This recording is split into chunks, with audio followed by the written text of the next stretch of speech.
Madam, ওই দেখেন ওই লোকটা।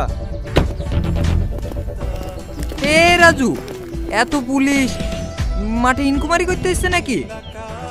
না চাচা, তোমার কাছে এসছে। আমার কাছে? ওই কপাল যদি খাসিটার লেগে নাকি? সে তো 6 মাস হয়ে গেল ডায়েরি করা। পেয়েছেন গাড়িতে আছে নাকি? হ্যাঁ, আমি এত বড় গাড়িতে চাপতে পারবো না। আর আমার পাগলাটা চেপে ফেললো। চুপ করে দাঁড়া এখানে। ম্যাডাম, অ্যারেস্ট করবো? আমার তো বিশ্বাসই হচ্ছে না এই লোক এত টাকা স্ক্যাম করেছে। আচ্ছা, আপনি এই গ্রামে কতদিন ধরে আছেন? কেন আবার এনআরসি চালু হয়েছে নাকি? জন্ম থেকে আছে এই গ্রামে, দলিল শুদ্ধ আছে বাড়িতে। লেসবো? আরে না না, আপনার নামে অভিযোগ আছে। আপনি অন্যদের অ্যাকাউন্ট থেকে 65 কোটি টাকা চুরি করেছেন।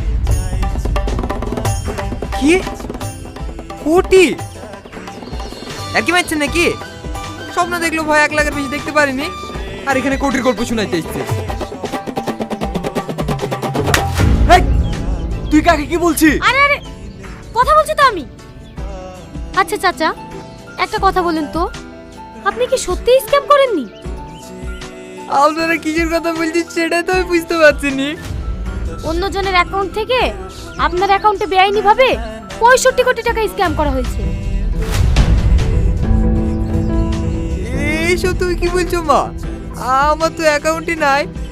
2 সপ্তাহ আগে অ্যাকাউন্ট করে দেবো বলি লোক এসেছিল, তাও তো হয়নি। শাহিন, অ্যাকাউন্টটা কোন ডেটে ওপেন করে দেখো তো। হ্যাঁ ম্যাডাম। ম্যাডাম, 24 মে। যারা আপনার অ্যাকাউন্ট খুলতে এসেছিল তাদেরকে চেনেন আপনি? না, চিনিনি।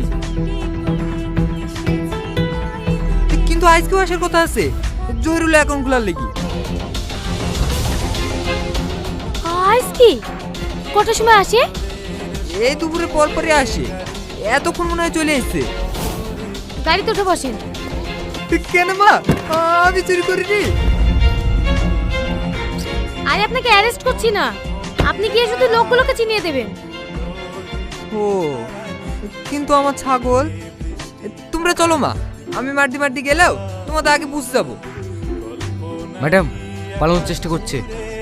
না না, আপনি গাড়িতে উঠে বসুন। তোমার নাম কি? রাজু। তুমি তো বললে ওনার বাড়ির পাশে বাড়ি। তুমি ছাগলগুলো নিয়ে এসো। ঠিক আছে ম্যাডাম, যাও চাচা যাও, কোনো অসুবিধা হবে না, ঠান্ডা গাড়ি।